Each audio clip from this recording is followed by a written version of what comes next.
Los últimos días de Federico II, el emperador se pudrió vivo, rodeado de médicos y halcones. Siglo XIII, Sacro Imperio Romano Germánico. En una habitación oscura de piedra, donde incluso el fuego de la chimenea parecía húmedo, olía a carne podrida, vinagre y yema de huevo. Uno de los sirvientes escribió más tarde: entramos con paños sobre la boca. Su aliento se descomponía ante nuestros ojos. Ya era un hombre muerto que aún podía hablar. El emperador Federico, gobernante del Sacro Imperio Romano Germánico, conquistador, constructor, filósofo, cazador y apóstata, yacía en un lecho de piedra, rodeado de almohadas y pieles, pero el frío ya había invadido su cuerpo. Los halcones se posaban a su alrededor, encaramados en sus postes en las cámaras, vestigio de su antigua pasión por la cetrería. Ahora las aves solo se movían inquietas, sintiendo el olor de la muerte. El emperador enfermó a principios de noviembre en Castel Fiorentino, en la frontera con Apulia. Al principio se sentía débil, con pesadez en el estómago y mareos constantes. Más tarde le subió la fiebre y empezó a supurar pus de la ingle y el ano. Los médicos lo diagnosticaron como un absceso interno causado por un esfuerzo mental y físico excesivo. Comenzaron las sangrías. 2 veces al día le cortaban las venas de las muñecas con un cuchillo afilado, que habían calentado con trapos para que la sangre fluyera más libremente. Las venas se resistían a abrirse, y en lugar de sangre oscura y sana, un líquido espeso y maloliente brotaba del cuerpo de Federico. Su pulso es irregular, su aliento fétido, su orina turbia y grasa, su mente confusa. El emperador pregunta: «Ya me han envenenado. ¿Cuántos días me quedan?», escribió uno de los médicos de la corte, un monje llamado Tomás de Spoleto. Le recetó un ungüento elaborado con bilis de cabra y vino triturado mezclado con vinagre que se frotaba en los muslos, donde ya habían comenzado los cambios necróticos en la piel. Su carne estaba ennegrecida con manchas, como las víctimas de la peste, aunque la peste aún no había llegado al sur de Italia ese año. Los sirvientes comenzaron a usar máscaras hechas de trapos empapados en vinagre y miel. Uno de los sirvientes, Agustín, informó más tarde que, por la mañana era imposible permanecer en la habitación sin vomitar.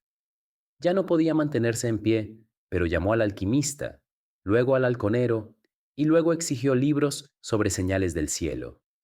Creía que la enfermedad estaba causada por los planetas, pero al mismo tiempo acusaba a los judíos de brujería y exigía la ejecución del cocinero. El alquimista Abramo, de Salerno, trajo decocciones de arsénico, ceniza y hígado de gorrión seco, infusionadas con miel y alcohol. Estas pociones provocaron alucinaciones al emperador. Afirmaba haber visto a un monje negro sentado a los pies de su cama y ordenó a los guardias que taparan todas las ventanas con barras de hierro. Mientras dormía, llamaba a su madre muerta y, según sus sirvientes, murmuraba maldiciones en latín, aunque nadie podía distinguir si realmente hablaba o balbuceaba con la lengua podrida. El astrólogo de la corte se negó a entrar en los aposentos. En una carta al arzobispo de Tarento escribió: el momento de su nacimiento coincidió con la ascensión de Saturno en un grado destructivo. Morir en la conjunción de dos estrellas negras es un signo de castigo. No entraré. De los 9 médicos de la corte, solo quedaron 3. Uno murió de fiebre y 2 huyeron durante la noche, sin esperar el castigo por sus remedios ineficaces. El acceso al cuerpo estaba estrictamente limitado. Los guardias se apostaron en la entrada y solo permitían entrar a las personas después de que hubieran firmado un registro. El heredero, Conrado, no acudió, pero envió informes. La nobleza alemana, que se había reunido previamente en Apulia, se dispersó. Solo se permitía entrar a los aposentos a las criadas para cambiar la ropa de cama, que se quemaba cada noche. La tela retirada de la cama chisporroteaba como si estuviera empapada en ácido. La piel de sus pies comenzó a agrietarse. Bajo las axilas tenía llagas con bordes verdes de las que emergía una masa parecida a gusanos. Uno de los médicos, llamado Giovanni, abrió las heridas con un hierro al rojo vivo. El emperador no gritó, se limitó a mirar al techo y dijo una vez: «Si esto es el infierno, ¿por qué sigo vivo?». Ya no podía escribir, pero dictaba órdenes a su secretario, exigiendo que los obispos excomulgaran a quienes habían abandonado su corte. Declaró que quemaría vivo a cualquiera que lo mencionara como hereje y ordenó que se enterrara el oro en el jardín del castillo. Cuenta la leyenda que pidió a un halcón, un viejo macho con un ala rota, que permaneciera sobre su pecho después de su muerte. A mediados de diciembre comenzó a tener convulsiones. Ya no reconocía a quienes le rodeaban. Su secretario escribió en su diario: creía que estaba hablando con su padre, fallecido hacía mucho tiempo. Llamó a San Pablo y en una ocasión ordenó que encadenaran a un enano, al que confundió con el diablo. El enano fue golpeado y murió en prisión. La temperatura corporal de Federico subió hasta alcanzar un estado febril. Su orina se volvió negra, con sedimentos, y olía a alquitrán y vinagre. Los médicos diagnosticaron gangrena en la mitad inferior del cuerpo. En sus últimos días, su pecho silbaba como un fuelle de herrero roto. Su rostro se volvió negro y sus ojos se hundieron. Una mejilla comenzó a descomponerse mientras aún estaba vivo. Pidió un espejo, pero cuando vio su reflejo, lo golpeó con la mano. Los fragmentos le cortaron la palma, de la que brotó un espeso pus negro en lugar de sangre. El testimonio de Madalena, una sirvienta, dice: el tercer día antes de su muerte, pidió un sacerdote, pero luego escupió al suelo y dijo: ¿dónde estaba tu Dios cuando la muerte me mordió? Murió al amanecer. Nadie sabe la hora exacta. El difunto yacía con la boca abierta, los dedos torcidos y la piel parecida a la de un perro en descomposición. Inmediatamente comenzaron a lavar su cuerpo, pero sus dedos ya estaban muertos, las uñas se le caían y las cuencas de los ojos se habían vuelto negras. Para embalsamarlo se utilizaron especias, vinagre, resina y telas gruesas. Se registró que durante las 2 primeras horas el cuerpo desprendía un hedor tan fuerte que 3 soldados salieron al patio, se cayeron al suelo y comenzaron a vomitar sangre. El castillo permaneció cerrado durante 3 días. Oficialmente era para completar el embalsamamiento. En realidad era para ocultar el grado de descomposición. Cuando sacaron el cuerpo, goteaba líquido por debajo del sudario. Se dijo que el corazón ya se le había reventado. Los sirvientes lo transportaron en largas pértigas para no tocarlo con las manos. Tras la muerte de Federico, estallaron disturbios en el norte de Italia. Su heredero, Conrado, se negó a ir al sur, y el obispo de Palermo declaró que no reconocía la voluntad del emperador. El oro enterrado en el jardín nunca fue encontrado. Durante varias semanas circularon rumores de que Federico estaba vivo, que se había ido con los sarracenos y que preparaba su regreso. El pueblo creía que era inmortal, como un héroe antiguo, y que el cadáver que se mostraba en el ataúd era un sustituto. La iglesia se regocijó. El Papa anunció oficialmente que el enemigo de Dios había recibido su justo castigo y ordenó 3 días de oraciones solemnes en Roma. Sin embargo, aparecieron panfletos entre el pueblo que decían: si el enemigo de Dios tardó tanto en morir, ¿qué nos espera a nosotros si pecamos aunque sea por un pelo? El imperio se vio sacudido. 3 pretendientes diferentes se disputaron el trono. Las tierras del sur se rebelaron. Comenzaron las masacres de judíos acusados de envenenar el agua, los pozos y el vino. El cadáver de Federico, en el mausoleo de Salerno, fue rodeado por una reja de hierro para evitar que resucitara. Un tratado médico posterior, encontrado en un monasterio de Montecassino, explicaba la muerte del emperador como gangrena intestinal avanzada con fiebre putrefacta sistémica, causada por una infección crónica. El autor añadía: pero si la descomposición comenzó durante su vida, puede que no fuera solo física. La descomposición no se detuvo con la muerte. 2 días después de su último aliento, el cuerpo de Federico comenzó a hincharse. El pecho se le agrietó a lo largo de la costura, cosida por un embalsamador local, y un líquido saturado de descomposición se derramó sobre el suelo de piedra. No todos sus órganos internos permanecieron en el interior. Le habían extirpado el corazón, pero por negligencia se habían dejado el hígado y parte de los intestinos. Los médicos discutieron. Algunos decían que era peligroso extirparlo todo, otros que era demasiado tarde. El hedor era tan insoportable que incluso los guardias eran cambiados cada 2 horas. El cuerpo fue untado con resina caliente, mezclada con canela, agua con ceniza y grasa de pollo. Se colocaron capas de tela encerada encima y se fumigó con una mezcla de incienso y polvo de huesos. Uno de los sirvientes, Nicolai, escribió en su informe: "No cubrimos el rostro con tela, sino que lo rociamos con aceite". Los ojos estallaron y los dientes salieron a través de los labios podridos. Ya no era un ser humano. Mientras se intentaba preparar el cuerpo para su exposición pública, la lucha por el trono se recrudecía. Conrado, el hijo del segundo matrimonio, se negó a ir a Salerno por temor a perder la vida. Temía una conspiración, y no sin razón. Una carta del arzobispo de Maguncia contiene la frase: "No hay que temer a un león muerto, pero sus garras siguen clavadas en la gente". Su medio hermano Enzo, encarcelado en Bolonia, envió un mensaje a través de un monje sobornado en el que se reconocía como heredero y exigía su liberación inmediata. Al mismo tiempo, se extendieron rumores en Apulia de que la muerte no había sido natural. El obispo de Trani envió en secreto cartas en las que afirmaba: "Federico no murió de podredumbre, sino de veneno mezclado en su vino por un boticario sarraceno". El mismo hombre desapareció la noche antes de su muerte. El cuerpo siguió siendo vigilado. Por la noche, 2 hombres intentaron entrar en las cámaras por orden del archivero, que quería recuperar documentos personales. Uno fue capturado y el otro murió en el acto.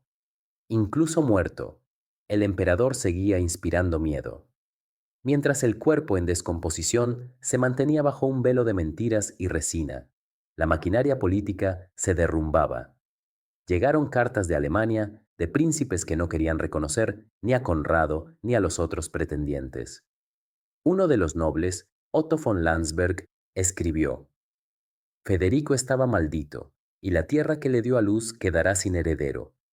La agitación se extendió por las ciudades. Los artesanos se negaron a pagar impuestos, acusando a la nobleza local de la ira de Dios, enviada por apoyar a un hereje. En los últimos días de su vida, como se supo más tarde, el emperador firmó un misterioso documento en el que transfería parte de sus poderes no a Conrado, sino al sarraceno Jacobo, un antiguo consejero de alquimia. Se intentó quemar este documento, pero uno de los secretarios conservó una copia. Fue encontrado un año más tarde en el sótano de la Catedral de Bari. El decreto decía: "Que se haga mi voluntad y que el tesoro sea escondido según las palabras de las estrellas". Este documento fue reconocido como una falsificación, pero su existencia alimentó los rumores de que el emperador creía en la astrología y no en Dios hasta su muerte. Los sirvientes que lo cuidaban fueron interrogados. Muchos desaparecieron o murieron de extrañas enfermedades.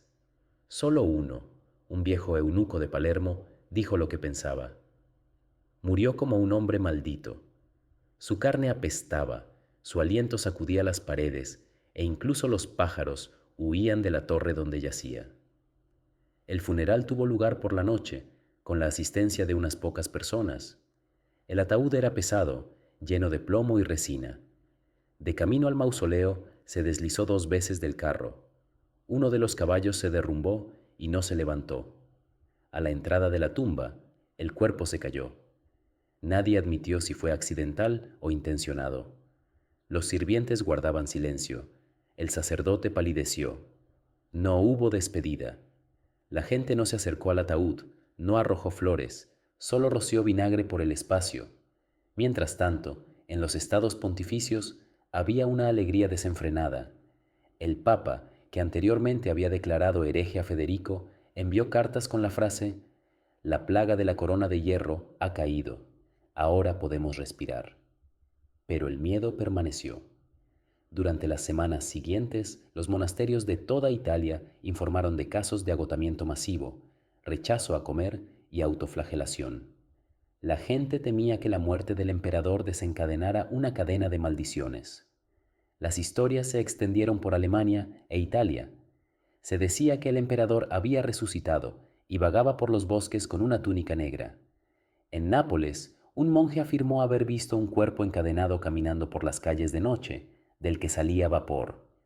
En Apulia surgió la leyenda de que el ataúd estaba vacío, que el cuerpo había desaparecido y que sería encontrado cuando el mal resurgiera. Era más fácil creer esto que admitir que el rey había muerto en la miseria y la soledad. Comenzaron las luchas dentro del imperio. Los señores feudales levantaron ejércitos unos contra otros y las ciudades se declararon independientes. Conrado intentó aferrarse al poder, pero era temido como el fantasma de su padre. Los obispos se negaron a coronarlo, alegando la sangre impura que quedaba en el cuerpo de Federico. Varios príncipes abandonaron la curia romana, acusando al papa de envenenar al emperador. Comenzó una nueva ola de masacres de sarracenos, judíos y médicos. Las cenizas de Federico no descansaron en paz. Un mes después del entierro, el mausoleo fue abierto, supuestamente para su inspección. Los archivos no conservan el documento exacto, pero las cartas de dos testigos confirman que solo quedaban del cuerpo un capullo de alquitrán y una mancha en la piedra. La cabeza estaba separada, la piel se desprendía y el olor era tan horrible que uno de los soldados murió.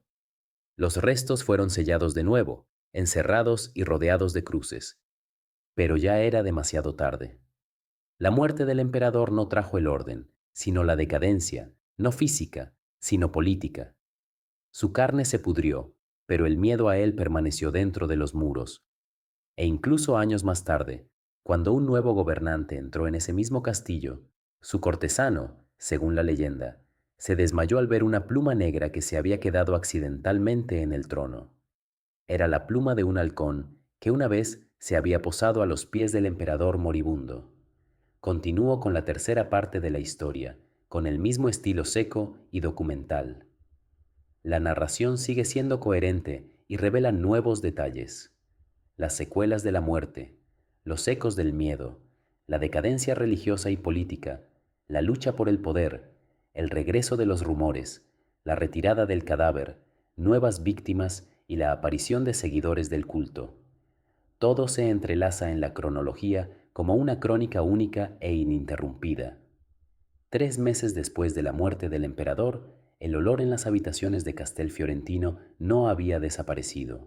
Los sirvientes informaron de que, incluso después de que se retirara el cuerpo, de que se limpiaran varias veces las paredes y se sustituyera el mobiliario, por la noche se desprendía de debajo del suelo de piedra un olor agrio que recordaba a la carne en descomposición. El arzobispo de Tarento ordenó un ritual de limpieza del lugar. Se trajo a 2 monjes ancianos que pasaron toda la noche leyendo salmos y fumigando los salones con incienso y azufre. Uno de ellos murió a la mañana siguiente de un edema pulmonar. El segundo quedó sordo. Los informes de la guardia de la ciudad registraron casos en los que los habitantes de los pueblos cercanos se negaban a acercarse al castillo. Un granjero afirmó que por la noche oía aleteos en la torre. No había pájaros allí. El castillo permaneció vacío. Ninguno de los herederos se instaló allí. Se convirtió en un lugar que incluso los carruajes de los peregrinos evitaban. Mientras tanto, en Nápoles, por orden de Conrado, se confiscaron los documentos del difunto. Entre ellos había docenas de textos cifrados, recetas, cálculos basados en las fases de la luna, bocetos de un elixir de invulnerabilidad y cartas a personas desconocidas firmadas únicamente con las palabras «Yo soy César del futuro». Uno de los documentos enviados a Palermo contenía una lista de 62 nombres. 4 de ellos habían fallecido durante la vida del emperador. El resto fueron asesinados en el plazo de un año tras su muerte. Todos estaban relacionados con asuntos alquímicos o astrológicos en la corte. De los 7 sirvientes que estaban presentes en la muerte del emperador, solo 2 sobrevivieron. Uno era Guido, un zapatero que huyó a Génova. El segundo, Ulrich, un antiguo escudero, fue encontrado muerto en un monasterio de Benevento. En su garganta se encontró un trozo de tela, supuestamente cosido con la manta del emperador. Según los registros médicos del monasterio, sus entrañas eran negras como la tierra y olían a azufre. El sacerdote se negó a enterrar el cuerpo, que fue incinerado sin ceremonia. Cundió el pánico. Se extendieron rumores por toda Apulia de que Federico se había convertido en el Señor de los Muertos, que su alma no había ido a Dios, sino que permanecía en el palacio. Aparecieron peregrinos en Salerno, hombres encapuchados de negro que permanecían en silencio durante el día y encendían hogueras frente a la tumba por la noche. Los sacerdotes quemaron a varios de estos grupos como herejes. Uno de ellos, capturado en Acher, afirmó durante el interrogatorio: "No rezamos a Federico, le tememos, volverá para llevarse a los que traicionaron su cuerpo". Al mismo tiempo, Conrado promulgó un decreto por el que cualquier mención a la alquimia en la corte se castigaría con la muerte. Esto provocó una división entre los antiguos cortesanos. Los que se habían dedicado a la alquimia y la astrología bajo Federico comenzaron a desaparecer. Algunos encontraron refugio en monasterios de Sicilia. Allí comenzaron a formarse reuniones secretas, esencialmente sectas, que afirmaban que la carne de Federico no había muerto, sino que se había transformado. Creían que su enfermedad era una prueba y su muerte una transformación. En ese momento, el Papa emitió una bula separada que prohibía a cualquiera ser enterrado a menos de 100 pasos del mausoleo de Federico. Se declaró: "Su muerte no es el final, sino una herida abierta. Hasta que sus cenizas sean destruidas, la podredumbre se extenderá por todo el mundo cristiano". Varios embajadores de Alemania exigieron a Conrado que enterrara de nuevo el cuerpo. Este se negó. En Roma comenzaron los sermones abiertos contra la influencia contagiosa del difunto emperador. Uno de los predicadores, el hermano Félix, afirmó que había tenido un sueño en el que el ataúd de Federico se abría y salía humo de él, convirtiendo toda la ciudad en cenizas. Fue quemado por herejía, pero las multitudes no hicieron más que crecer. En el sur de Italia, los monasterios comenzaron a rodearse de muros de piedra para mantener alejados a los poseídos. En mayo del año siguiente a su muerte, se llevó a cabo una exhumación secreta del mausoleo. Según la versión oficial, se hizo para reforzar los cimientos. En realidad era para asegurarse de que el cuerpo seguía en el ataúd. Estaban presentes 7 personas: 3 clérigos, 2 soldados, un secretario y el propio Conrado. El secretario, cuyas notas acabaron en los archivos de Padua, describió lo siguiente: "Cuando se retiró la cubierta de plomo, salió vapor del interior. La tela estaba intacta, pero la cara era como la piel de un animal asado. Los ojos habían desaparecido, la lengua se había desintegrado, y sin embargo, me pareció que la boca estaba más abierta de lo normal, como si estuviera respirando". 2 días después de la apertura, uno de los soldados se suicidó.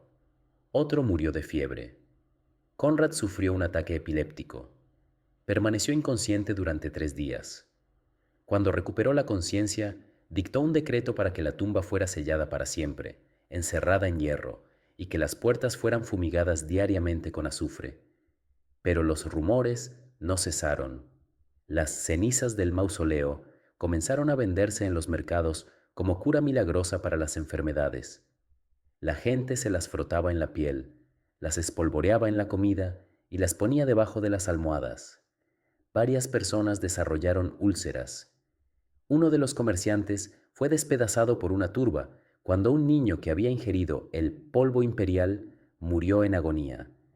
El juicio está registrado en las crónicas de la ciudad de Bari. Dice: "Las cenizas desprendían un olor fétido, quemaban la lengua. El sacerdote dijo: esto no es ceniza, sino una maldición". Pronto se formó en el norte de Alemania una secta que se autodenominaba los Hijos del Segundo Trono. Su profeta afirmaba que Federico solo había muerto en cuerpo, pero que su espíritu se había trasladado a una entidad astronómica y ahora controlaba los acontecimientos desde más allá de la Tierra. Fueron destruidos. Pero incluso un año después de la muerte del emperador, su nombre no podía pronunciarse en el templo. En un pueblo, una mujer fue lapidada hasta la muerte por mencionar el nombre de Federico. En el tercer año después de su muerte, se reunió en Alemania un congreso de príncipes.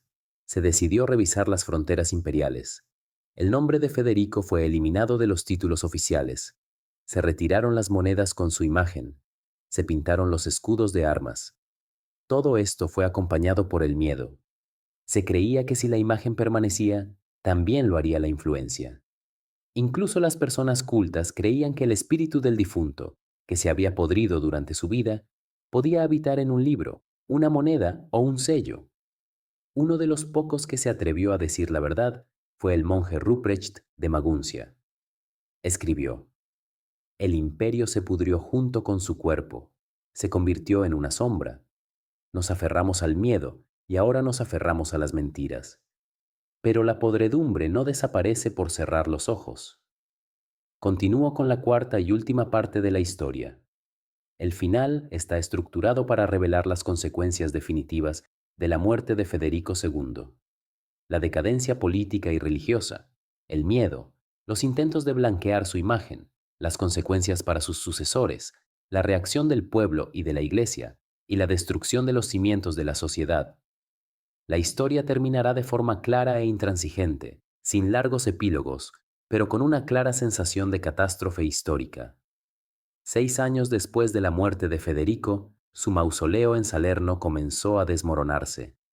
El yeso se desprendió del lado sur, dejando al descubierto grietas en los ladrillos de piedra caliza que había debajo, como si algo en el interior presionara contra las paredes.